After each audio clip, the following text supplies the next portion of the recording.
Atualmente, a média diária de portugueses que chega a Lisboa é de cerca de 4.000 pessoas, mais ou menos o número de refugiados que hoje chegaram à Portela. Há 40 anos, cerca de 1 milhão de pessoas sentiu na pele um dos momentos mais dramáticos da história de Portugal, a descolonização.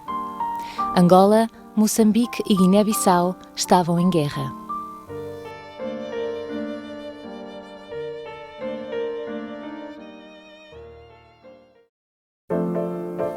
Até então, a vida de muitos portugueses nas colónias era desafogada e cheia de emoções. Havia infraestruturas, emprego e entretenimento. Tinha a minha vida estabilizada, uma casa minha, tinha cheio de mercadoria, tinha empregados, tinha carro, tinha tudo. De um dia para o outro, tudo mudou. A esperança começou a acabar no dia 1 de junho de 75, quando na nossa rua se ouviram os primeiros tiros, não é? E passaram em demandada as forças da FNLA contra os do MPLA e do MPLA contra os da UNITA, portanto os grupos já rivais entre eles de poder em Angola a baterem-se entre eles, não é? O quê? Tu ainda estás a trabalhar? Opa, temos que ir embora, tens que arrumar tudo e ir embora, a situação está a ficar um caos. Estão a dar a ponta aérea, qualquer dia não há aviões, não há nada e tu vais ficar aqui sozinho. Opa, eu comecei a pensar, então, mas será possível que eu vou... Não consigo. Seguiu-se a fome, a negligência e a falta de recursos. Olha, ficaram. Até estes parece que adivinhavam. Até os cãezitos, quando eu vim embora, vieram atrás do carro uma data de tempo e parece que adivinhavam que a gente vinha embora. As coisas pioraram, eu deixei de ter contacto com a minha namorada na altura e eu vim-me embora, acabei depois de vir para o Lubito, depois de jogar, apanhei um barco do Lubito para Luanda, viemos de barco para Luanda apanhei a ponta aérea. O aeroporto de Luanda era um caos. Excesso de gente, espera de dias para poder embarcar. O voo atrasou 24 horas. Ainda tivemos que fazer uma paragem técnica em Kinshasa para ir recolher o motor do outro avião que estava avariado. Agora imagina o que é às 5 da manhã, ser conduzida por soldados com quase todos eles 2 metros de altura, muito negros, armados com G3 até aos dentes. Fomos todos conduzidos para dentro da gare do aeroporto, fecharam-nos a porta e ficaram à porta e a gente não estávamos ali dentro todos e não nos podíamos mexer. Com a agravante que vinha uma família de Moçambique que tinha conseguido fugir, que fugiu em circunstâncias muito dolorosas, em que metade da família literalmente explodiu na passagem da fronteira entre Moçambique e a Rodésia. Tristeza, desespero, fome. O desejo de sair dali o mais rápido possível. Quando eu cheguei a Lisboa, na ponta aérea, encontro esse rapaz que tinha dado boleia. E eu disse, olha, tem a tua namorada. O quê? Tá. Tornámos a encontrar e pronto. E daí saiu o casamento. Pronto. Senti medo porque, como deve compreender, não é muito fácil uma jovem de 18 anos que de repente perde tudo. É uma sensação de angústia, de abandono, de solidão. Uma pessoa não sabe exatamente para o que vem nem para onde vai e de repente todo o seu mundo à volta desmoronou. E não fomos recebidos de braços abertos em casa dela. Filha única, a minha mãe era filha única, eu e a minha irmã netas, portanto só as únicas netas dela. Nos primeiros tempos, portanto, foi-nos aconchegando, foi-nos recebendo, mas ao fim de 2 ou 3 meses uma pessoa começou a ficar com a sensação que já estava ali a mais. tudo bem, também eram 2 assoalhadas para 5 pessoas, nós dormíamos no chão, num colchão, não tínhamos outro espaço para dormir, não é? Não havia bebida para todos. Os caixotes acumulavam-se no porto de Luanda à espera do barco que os levaria a Lisboa. Muitos não conseguiram trazer nada.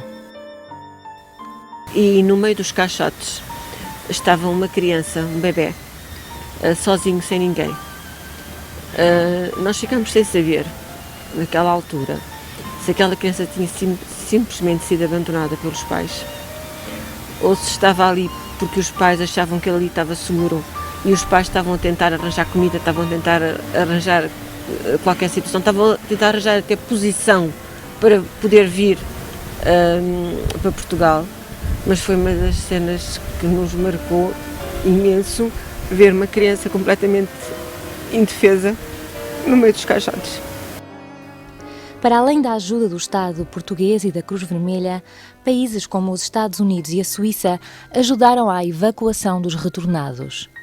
Em Portugal, foi criado o IARN para apoiar os desalojados do ultramar. Eu entro no Instituto de Apoio Ortodoxo Nacionais, portanto, eu faço a mesma coisa que fazia lá, aqui.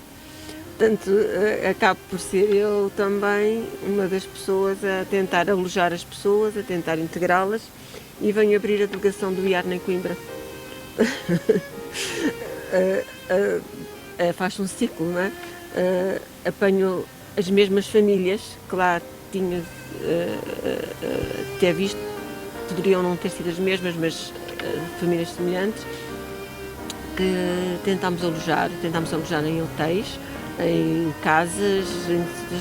Houve pessoas que foram muito lutadoras e tentaram ultrapassar a situação, outras não, que se acomodaram e que achavam que não tinham feito nada para estar naquela situação e estavam extremamente revoltadas e não queriam lutar, não queriam fazer nada, estavam quase que amorfas perante a situação.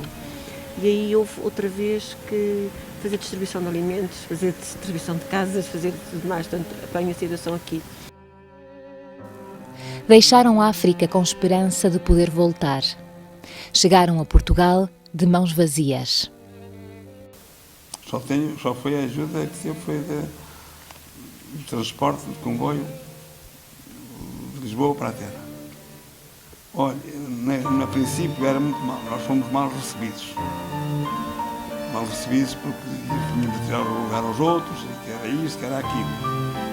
Agora já nos fala nisso, o tempo passou. A situação em Lisboa, portanto, tornou-se insustentável porque eu pessoalmente não conseguia adaptar de modo nenhum, precisamente porque era uma cidade completamente diferente, né? Muito prédio, muito trânsito, muita confusão, muitas vizinhas preocupadas com a vivência da África, a teoria do coitadinhos vieram da África e não sei o quê. E como deve compreender, isso é a pior atitude que se pode ter, porque a pessoa já vem fragilizada e ter este tratamento, embora as pessoas não façam por mal, mas pronto. Nós acabámos por ir para Coimbra, porque o meu padrasto era de Cantanhede e que tinha muitos conhecimentos aqui na zona de Coimbra. A verdade é que todas as portas a que bateu a pedir, nós só queríamos uma casa para alugar, um andar, um anexo, uma vivenda, uma coisa, só para nos instalarmos, para começarmos a organizar a nossa vida aqui em Coimbra. As portas todas fecharam.